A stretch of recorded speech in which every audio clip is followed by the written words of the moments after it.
Әлемдік және дәстүрлі діндер көшбасшыларының съезі Қазақстанның жаһандық деңгейдегі бейбітшілікке бағытталған бастамасының бірі. Дінаралық диалог бейбітшілік пен келісім платформасын қалыптастырады. Ал рухани дипломатия мәдениеттер мен өркениеттердің арасын жалғап, дінаралық төзімділік пен ынтымақты нығайтуға күш салады.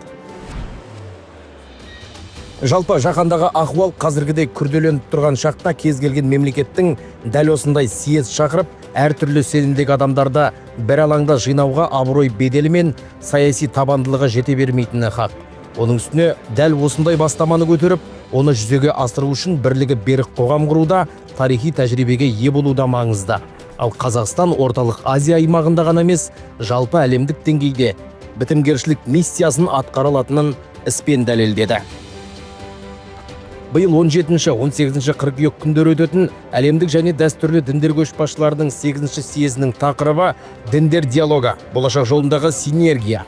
Оған 60-қа жуық елден 100-ден астам делегат келеді деп күтілуде. Естеріңізге салайық, бүгінгі дейін съездің 7 отырысы өтіп, 7 декларация қабылданды.